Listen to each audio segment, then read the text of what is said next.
আমরা নিজেদের প্রতি এত অবিচার, এত অত্যাচার, নিজের পায়ে নিজে এত কোড়াল মেরেছি আল্লাহ, আমরা সেজন্য ইবাদতের তৌফিক পাই না। আপনি মাফ করে দেন। আপনি মাফ না করলে আমাদের আর যাওয়ার কোনো জায়গা নেই। আপনি মাফ করে এই বছর রমজানটা আমাদের পূর্বসূরীরা সাহাবায়ে কেরাম, তাবেঈন, তাবে তাবেঈন, আইম্মায়ে মুজতাহিদিন, মুহাদ্দিসিনে আযম, যে সমস্ত পূর্বসূরীরা রমজানের প্রতিটা মুহূর্তকে কাজে লাগিয়ে দুনিয়া থেকে জান্নাত নিজের করে নিয়ে চলে গেছেন, আল্লাহ আমাদের তাদের কাতারে শামিল হওয়ার মতো আমলের তৌফিক এবার রমজানে দান করেন। মুহতারাম হাজরিন, ইবাদতের সবচেয়ে বড় মৌসুম, আমল এবং নেক কাজের ভরা বসন্ত রমাদানুল করিম অত্যাসন্ন। আর সামান্য কিছুদিন পরেই শুরু হয়ে যাবে রমাদানের ইবাদতের এই বিশাল বড় মৌসুম। ইমানদারের সারা বছরের সবচেয়ে বড় আল্লাহর নৈকট্য অর্জনের সুযোগ, গুনাহগুলো মাফ করানোর সবচেয়ে বড় হাতছানি। রমাদান প্রতি বছর একবার করে আসে। আমাদের অনেকেরই জীবনের এই রমজানটা হয়তো শেষ রমজান হবে। পরবর্তী রমজানে আমরা হয়তো অনেকেই দুনিয়াতে থাকবো না। কে থাকবো আর কে থাকবো না সেটার এলিম একমাত্র কার কাছে আছে? অতএব রমজান মাসকে সর্বোচ্চ সুন্দর ব্যবহার করার জন্য আমাদের যথাযথ প্রস্তুতি দরকার। আল্লাহ সুবহানাহু ওয়া তাআলা কোরআনে হাকিমে বলেছেন, ওয়ালাউ আরাদুল খুরুজ লা আ'আদ্দু লাহু উদ্দাহ। কোন একটি জিহাদে কিছু মুনাফিক অংশগ্রহণ করেনি, নবী করিম সাল্লাল্লাহু আলাইহি ওয়াসাল্লামের কাছে তারা এসে নানা মিথ্যা অজুহাত দাঁড় করাচ্ছিল। নবী করিম সাল্লাল্লাহু আলাইহি ওয়াসাল্লামকে যখন তারা বিভিন্ন অজুহাত দিচ্ছিল, আল্লাহ তাআলা কোরআনে কারিমে আয়াত নাজিল করেছেন যে তারা যদি জিহাদে যাওয়ার সদিচ্ছাই রাখতো তাহলে সেক্ষেত্রে তাদের প্রস্তুতি দেখা যেত আগে থেকে। কোনো ভালো কাজ যদি কেউ করতে চায়, তার যদি আন্তরিকতা থাকে, ঐকান্তিক প্রচেষ্টা থাকে, সেটা তার পূর্বের প্রস্তুতি দেখে অনুমান করা যায়, আন্দাজ করা যায় যে তার সদিচ্ছা আছে নাকি নাই। অতএব রমজান মাস যেটি আসছে, এই রমজান মাসে আমরা আল্লাহ রাব্বুল আলামিনের নৈকট্য অর্জন করতে চাই কিনা, সিয়াম পালনের উদ্দেশ্য হাসিল করতে চাই কিনা, সে বিষয়টি প্রমাণ হবে রমজানের আগে থেকে আমাদের প্রস্তুতি দেখে। আমাদের প্রস্তুতি দেখে বোঝা যাবে যে আমরা এই মাসটিতে কি করতে চাই। ইবাদত যদি করতে চাই তাহলে ইবাদতের প্রস্তুতি দেখা যাবে, আর যদি দুনিয়া হাসিল করতে চাই তাহলে দুনিয়ার প্রস্তুতি দেখা যাবে। সাধারণত রমজানের আগে আমাদের দেশে প্রস্তুতির যত চিত্র আমরা দেখি, সেই চিত্রগুলো দেখে বোঝার কোনো উপায় থাকে না যে কোনো ইবাদতের মাস আসছে নাকি খানার কোনো মাস আসছে। কারণ রমজানের প্রস্তুতি আমরা সাধারণ মানুষ, ব্যবসায়ী, আমাদের পরিচালনাকারী সরকার এবং বিভিন্ন মিডিয়া সহ যতগুলো সেক্টর থেকে রমজানের প্রস্তুতি নেওয়া হয়, তার সবগুলোকে যদি আপনি একত্র করেন তাহলে দেখার বোঝার কোনো উপায় নাই দেখে যে কোনো ইবাদতের মাস আসছে, তার প্রস্তুতি চলছে, এটা দেখে বোঝার কোনো উপায় নাই। সাধারণ মানুষের একটা বড় অংশ রমজান শুরু হওয়ার কয়েকদিন আগে থেকে বাজারঘাট করা শুরু করে।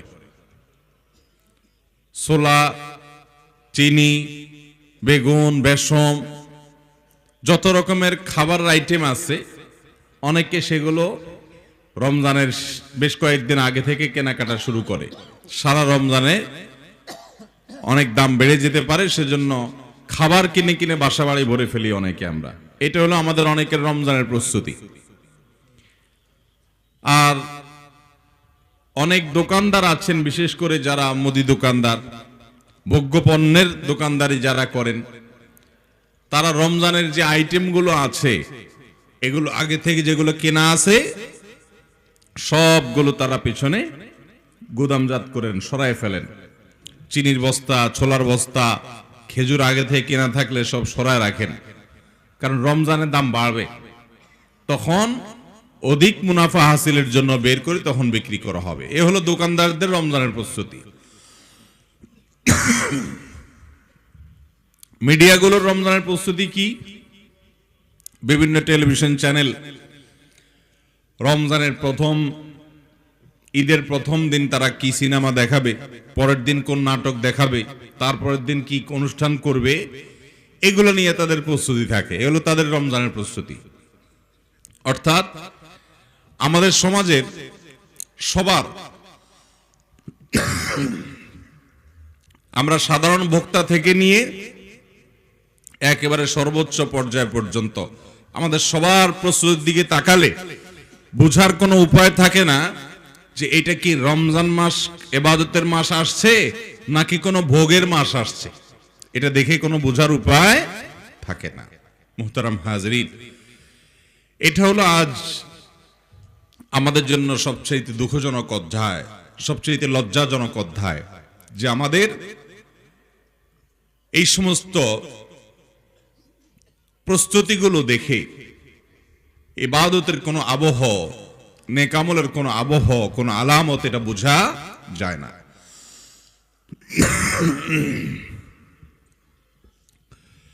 অথচ একজন ইমানদার হিসাবে রমজানের আগে আমাদের প্রস্তুতি হওয়া দরকার ছিল কিভাবে আমরা রমজানকে আপন করে নিব, রমজানকে নিজের করে নিব, রমজানকে আমাদের জীবনের সেরা সুযোগ হিসাবে তৈরি করে নিব।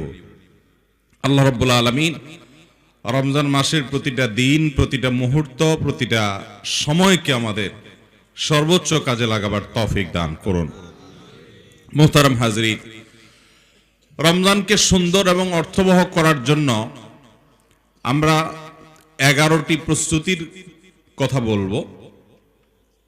প্রথম প্রস্তুতি হলো, একজন ঈমানদার তিনি আল্লাহ রাব্বুল আলামিনের কাছে রমজান মাসে ইবাদতের তৌফিক কামনা করে আগের গুনাহগুলো থেকে মাপ চাইবেন, ইস্তেগফার করবেন, তওবা করবেন। কারণ যে পাপিষ্ঠ, যে অপরাধী, যে গুনাহগার, সে আল্লাহর রহমত থেকে মাহরুম থাকে। রমজান হলো রহমত নাজিলের মাস। আল্লাহ তাকেই ইবাদতের তৌফিক দিবেন যার প্রতি আল্লাহ তাআলা রহম করবেন। আল্লাহ যার ভালো চাইবেন, আল্লাহ যার কল্যাণ চাইবেন, যার প্রতি ইহসান করতে চাইবেন, তাকে ইবাদতের তৌফিক দিবেন। যে নানা রকম গুনাহ করে আল্লাহর রহমত থেকে আগেই দূরে সরে গেছে, আল্লাহর রহমতের অনুপযুক্ত করে ফেলছে নিজেকে, তার রমজানের সবচেয়ে বড় প্রস্তুতি হবে আগের গুনাহগুলো থেকে মাপ চাওয়া, হালখাতা করা, যে আগেরগুলো সব মাফ করে নতুন করে আল্লাহর কাছে যেন মাগফিরাত লাভ করা যায়, রহমত লাভ করা যায়, ইবাদতের উপযুক্ততা তৈরি করা যায়। অতএব এটি হবে আমাদের প্রথম প্রস্তুতি, যে আমরা তওবা এবং ইস্তেগফার করব। আল্লাহ আমাদের সবাইকে তৌফিক দান করুন। মসজিদুল হারামের ইমাম শেখ আব্দুর রহমান আস-সুদাইস হাফিজাহুল্লাহ, তার কাছে কিছু যুবকরা একবার গিয়ে অনুযোগ করেছিলেন, বলেছিলেন, শেখ, আমরা প্রতি বছর রমজান আসলেই নিয়ত করি কোরআন খতম দেব কয়েকবার, অনেক নফল ইবাদত বন্দেগী করব, অনেক জিকির আজকার করব, তেলাওয়াত তাসবিহ করব, এরকম অনেক প্রতিজ্ঞা থাকে। কিন্তু দুঃখের বিষয় হলো রমজান শুরু হওয়ার পর দেখতে দেখতে দেখতে আস্তে আস্তে রমজান চলে যায়। শেষের দিকে আসলে আফসোস করতে করতে মাসটাকে বিদায় দেই। আফসোস করে আমরা মাসটাকে বিদায় দিয়ে পরবর্তী বছরের জন্য আবার অপেক্ষা করি। আবার পরবর্তী বছর আসে, একইভাবে আমরা অবহেলায় মাসটা পার করে দেই। করছি করে আর করা হয় না।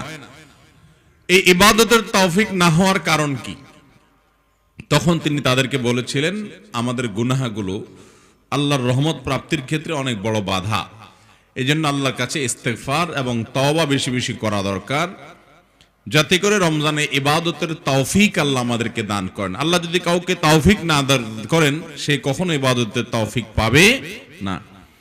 বহু মানুষ আছে যাদেরকে আল্লাহ তাআলা ইবাদত করার তৌফিক দেন না, চায়, বহু চেষ্টা করে, কিন্তু হয়ে ওঠে না। আসল কারণ জানে না, যে আসল কারণ হলো তার গুনাহগুলো, আসল কারণ হলো আল্লাহর সাথে তার সম্পর্ক নষ্ট হয়ে আছে।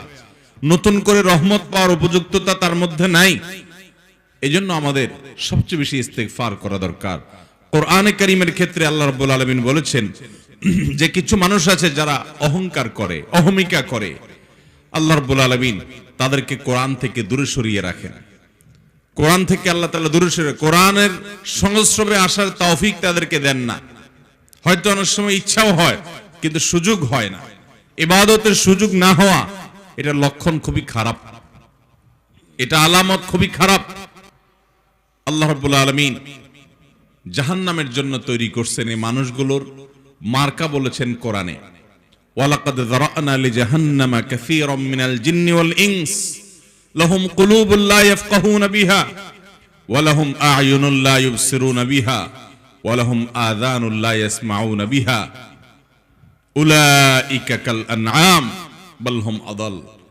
আল্লাহ বলেছেন আমি জাহান্নামের জন্য কিছু লোক তৈরি করেছি, কিছু মানুষ, কিছু জিন, জিন এবং মানুষের কিছু সদস্যকে আমি জাহান্নামের জন্যই তৈরি করেছি, তৈরি হয়েছে জাহান্নামের জন্য। ভাইরা আমার,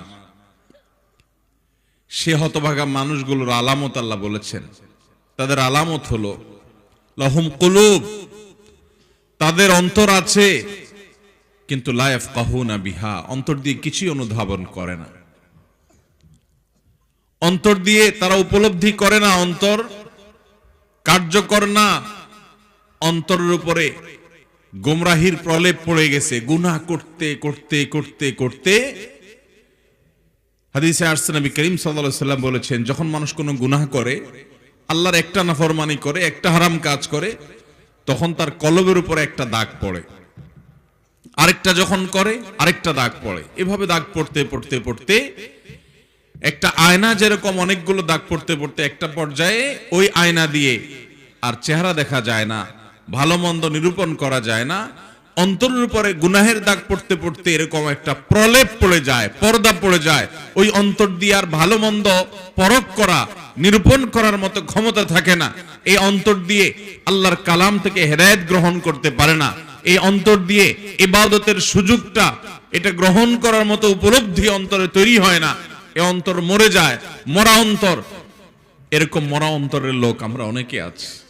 আল্লাহ রাব্বুল আলামিন বলেছেন এই মানুষগুলো জাহান্নামের জন্য তৈরি, যাদের অন্তর কখনো কার্যকর হয় না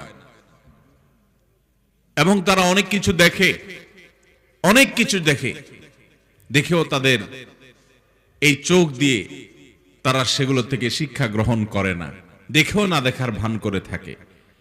তারা অনেক কথা শুনে কিন্তু শুনেও না শোনার ভান করে থাকে, এটা তাদের ভেতরে প্রবেশ করে না।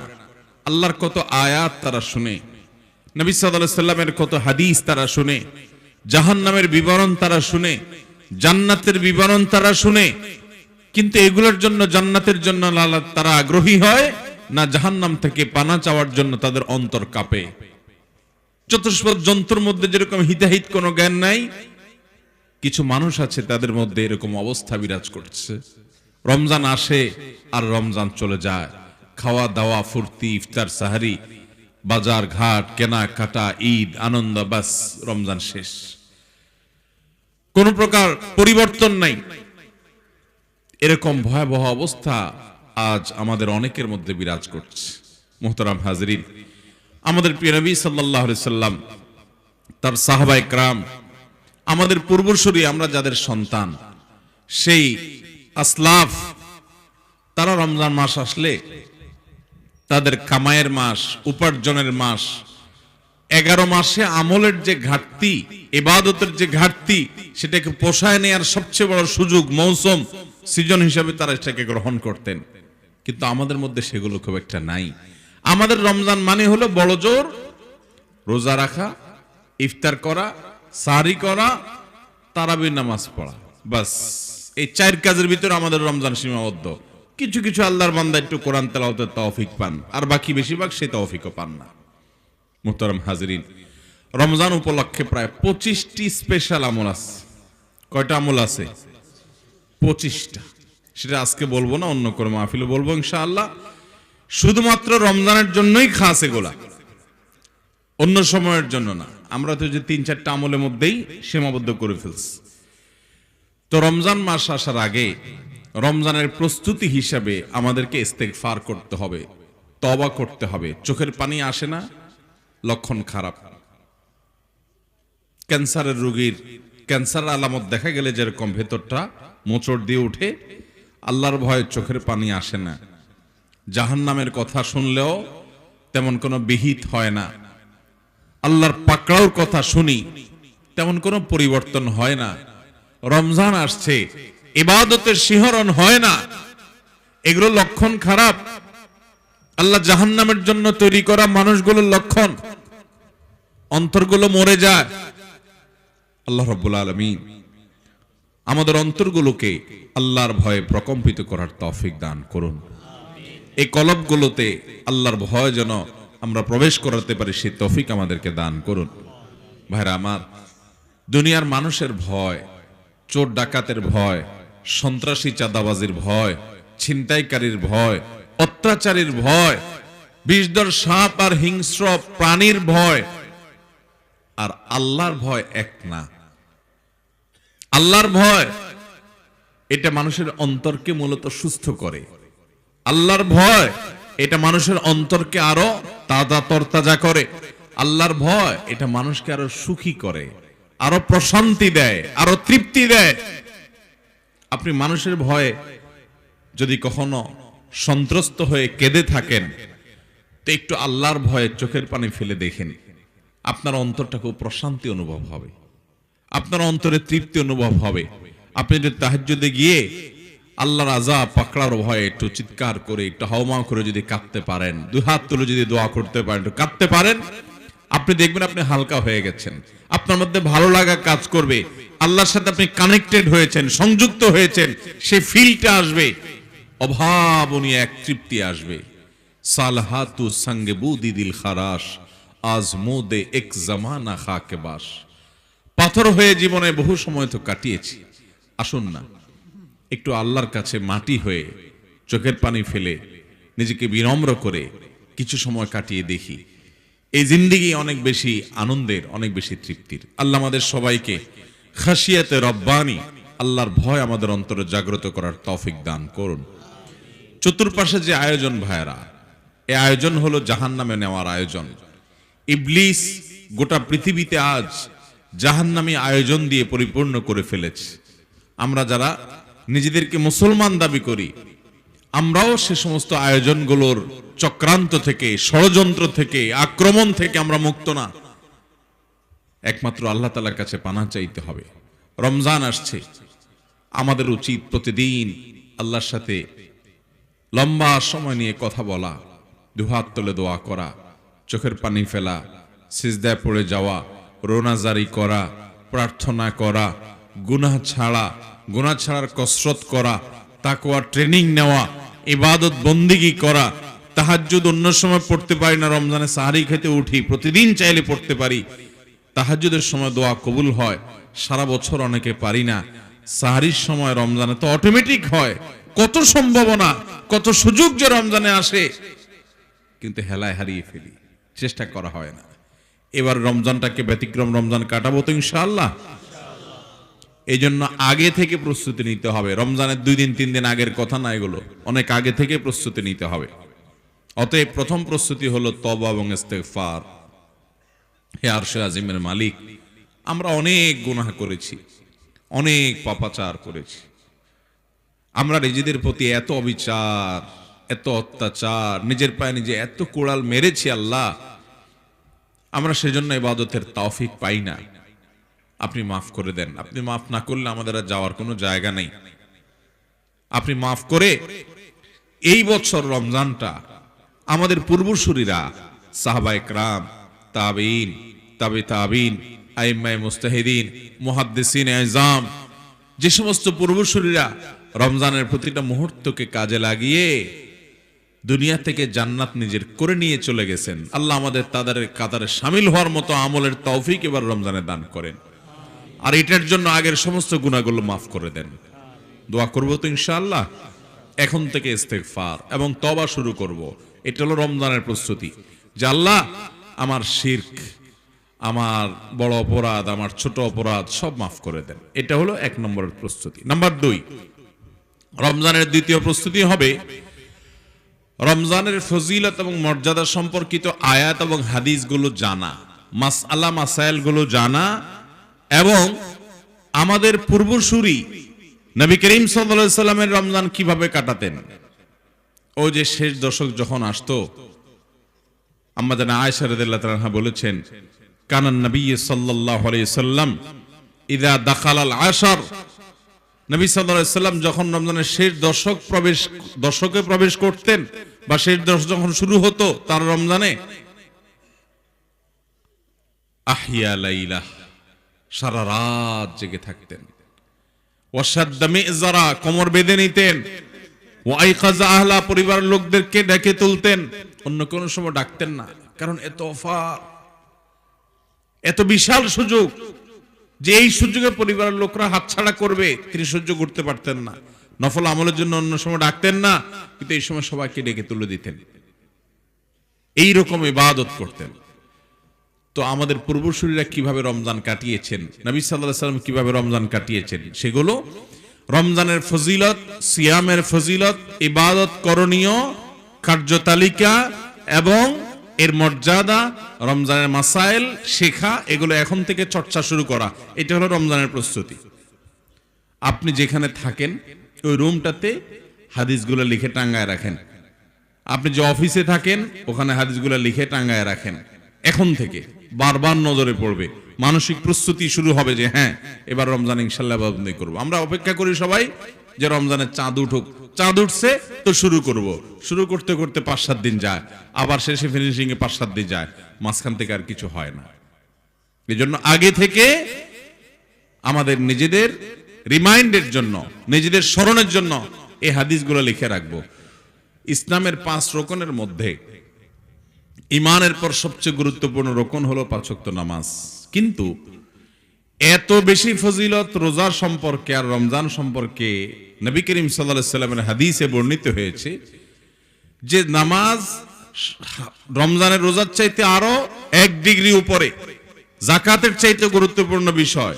কিন্তু ফজিলত এবং মর্যাদা রমজান এবং সিয়াম সম্পর্কে যত বেশি বর্ণিত হয়েছে, এত বেশি সংখ্যক হাদিস অন্য কোনটার সম্পর্কে সাধারণত পাওয়া যায় না।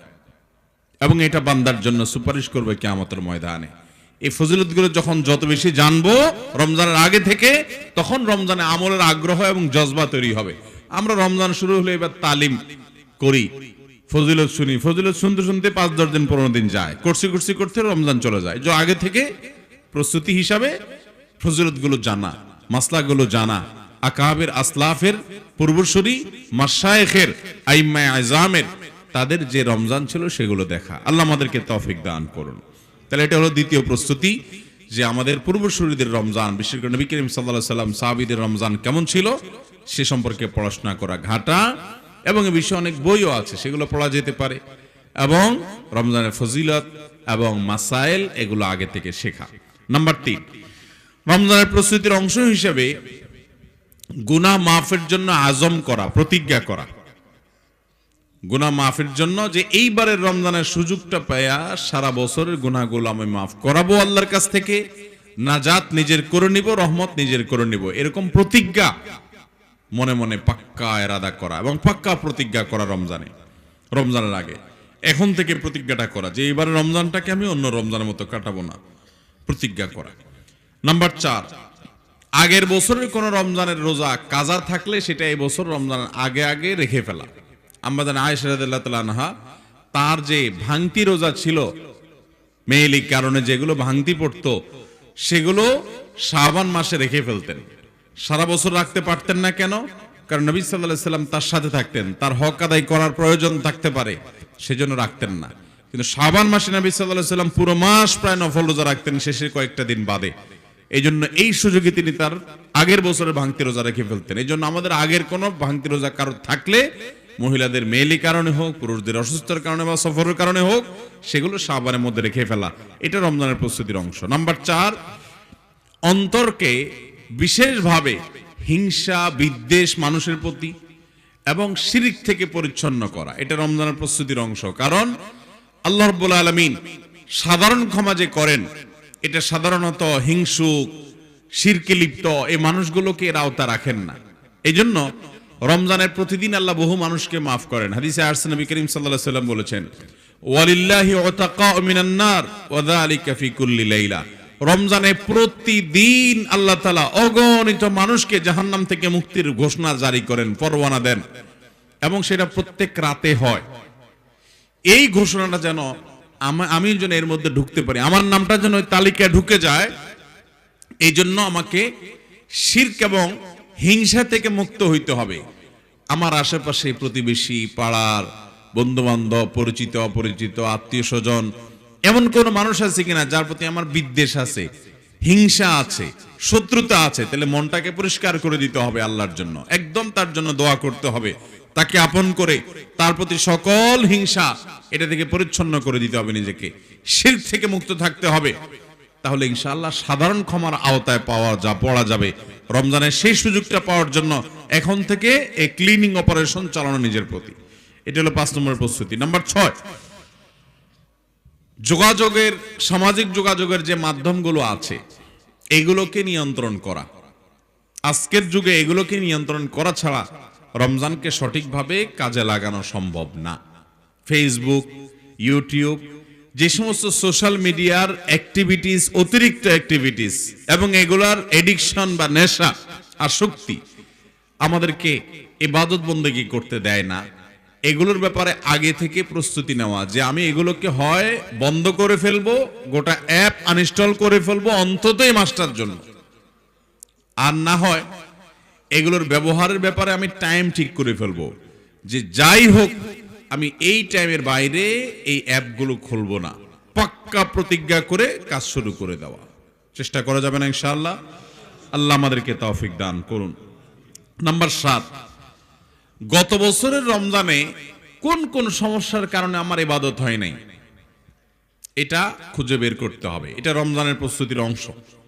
রমজানটাকে ইবাদতে কাটানোর জন্য প্রস্তুতির অংশ হিসেবে গত বছর আমার ইবাদত কেন হয়নি, ফেসবুকের কারণে, তাহলে ওটা আনইনস্টল। কোন বন্ধু বান্ধবের আড্ডার কারণে, তাহলে ওইটা বাদ।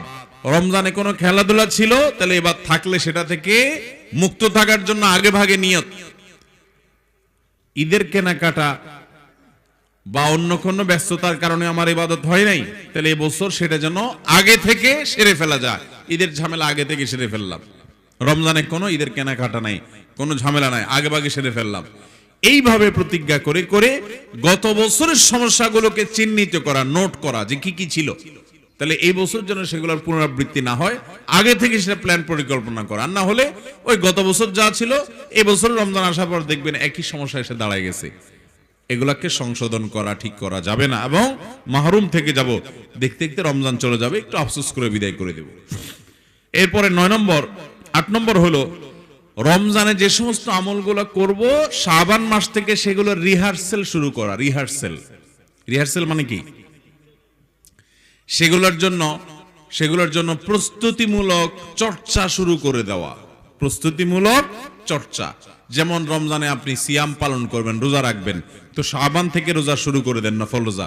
নবী করিম সাল্লাল্লাহু আলাইহি সাল্লাম শাবান মাসে এত বেশি নফল রোজা রাখতেন, আম্মা জান আয়েশা বলেছেন, কানান নবী সাল্লাল্লাহু আলাইহি সাল্লাম ইয়াসুমু শাবানা ইল্লা কালিলা, গোটা শাবানে রোজা রাখতেন, সামান্য কয়েকদিন বাদে। তাহলে সেই শাবান মাস এখন যাচ্ছে, বেশি বেশি নফল রোজা রাখা, ওই যে রমজানে যেটা করব এখন থেকে অভ্যাস করা। রমজানে তিলাওয়াত করব, তো এই মাস থেকে শুরুটা করা। অনেকে বসে থাকে যে না রমজান তো আসছে তখন তো করবোই, তাহলে এখন আর কি করব, আর করে না। এখন থেকে শুরু করা, হঠাৎ করে কোনো কাজ হয় না। সাদাকা শুরু করা, পূর্বসূরি সালাফরা অনেকে রমজানের প্রস্তুতির অংশ হিসেবে দান সাদাকা করতেন। রমজানের তো মূল সাদাকা হবে। নবী করিম সাল্লাল্লাহু আলাইহি ওয়াসাল্লাম সম্পর্কে আম্মা জান আয়েশা বলেছেন, তিনি প্রচুর দানশীল ছিলেন, এবং রমজান আসলে একেবারে মুক্ত বাতাসের মতো তিনি দানশীলতা তার বেড়ে যেত। অতএব এখন থেকে সেটা একটু একটু করে শুরু করা। দানের মানে এই না যে লাখ লাখ টাকা দিতে হবে, হাজার হাজার টাকা দিতে হবে, সাধ্য অনুযায়ী শুরু করে দেওয়া। তাহলে রমজানে যে আমলগুলো করব সেগুলো এখন থেকে একটু একটু করে চর্চা করতে শুরু করা, অভ্যাস গড়ে তোলা। এবং 9 নম্বর রমজানের প্রস্তুতি হলো রমজানের জন্য রীতিমতো চার্ট তৈরি করা, সারা দিনের কর্ম পরিকল্পনা তৈরি করা, যে আমি রুটিন তৈরি করা, যে আমার ঘুম থেকে উঠার থেকে নিয়ে আবার ঘুমানো পর্যন্ত কোন সময় কি করব, তেলাওয়াত কখন করব, দোয়া কখন করব, ইফতারের আগে কি করব।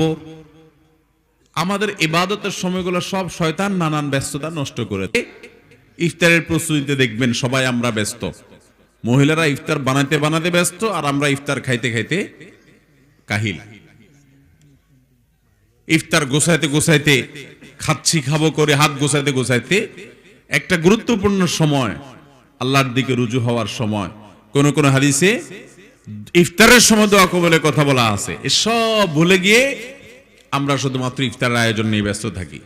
এরপর ইফতারের পরে ইফতার কয়েকটা পদ খেয়ে চলে যায় আমরা মাগরিবে, মাগরিব পড়ে এসে সেকেন্ড ইনিংস শুরু করি, সেকেন্ড ইনিংসে ভারী গোলা দিয়ে শুরু করি, এগুলো খাইতে খাইতে খাইতে গলা পর্যন্ত খেয়ে এরপর তারাবিতে কি পড়ি কি না পড়ি কি শুনি, এই সমস্ত আর আমাদের টেরও পাওয়া যায় না। এত খানা আমরা রমজান আসলে খাই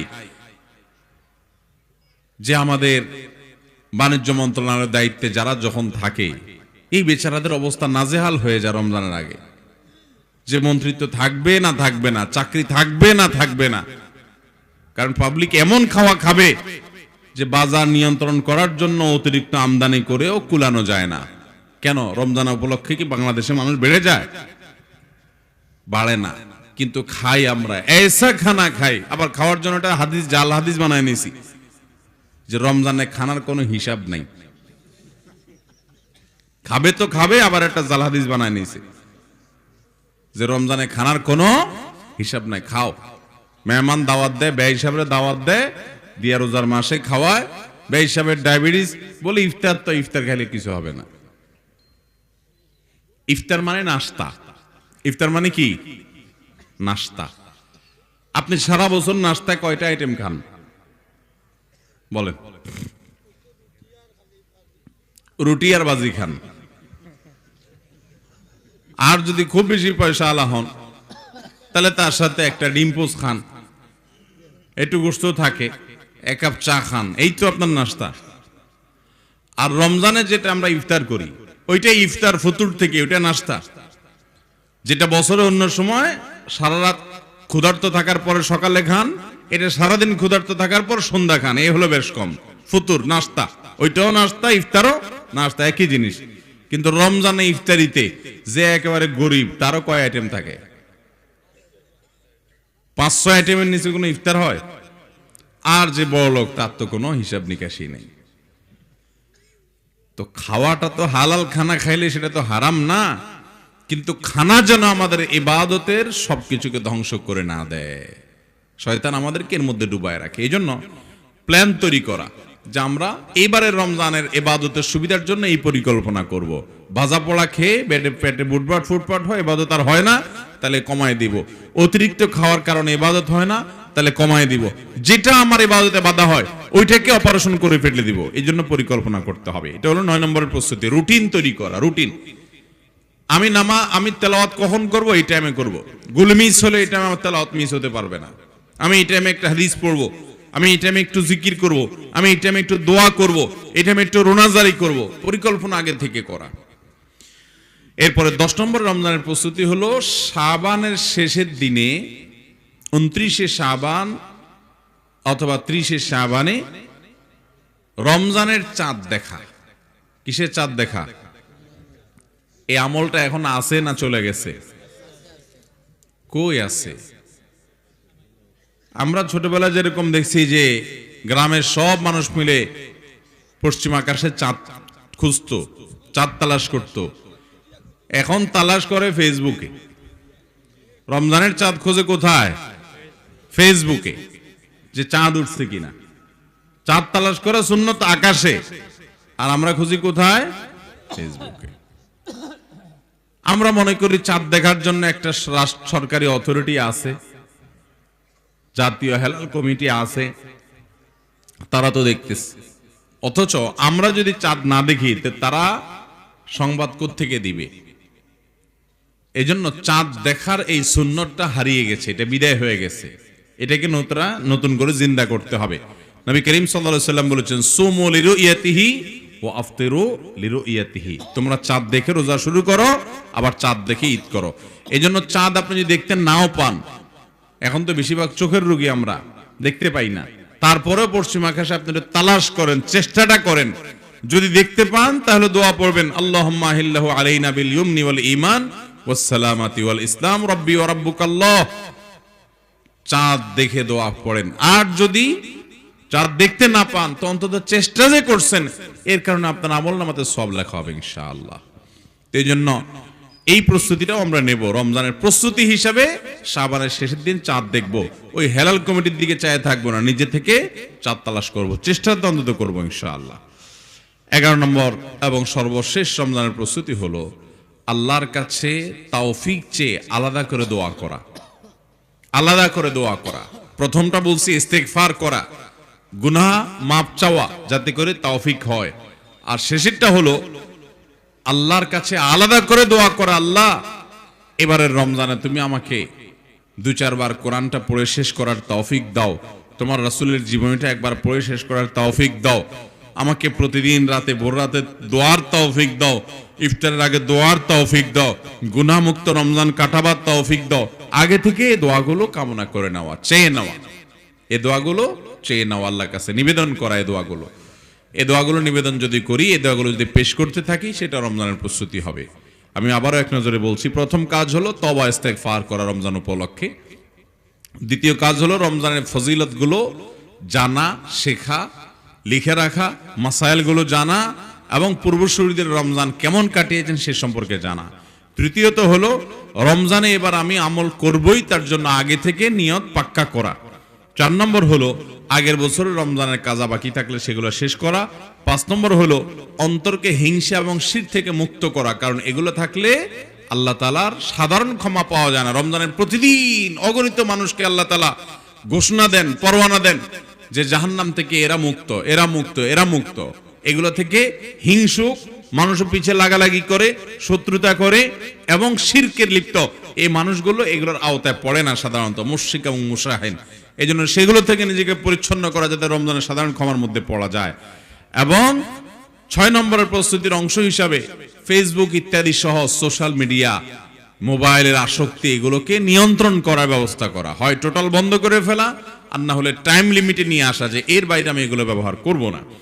নাম্বার 7, আমাদের গত বছরের রমজানে যে সমস্ত ভুল ত্রুটিগুলো হয়েছে সেগুলো চিহ্নিত করা, নোট করা, যাতে এবছর সেগুলো আর রিপিট না হয়।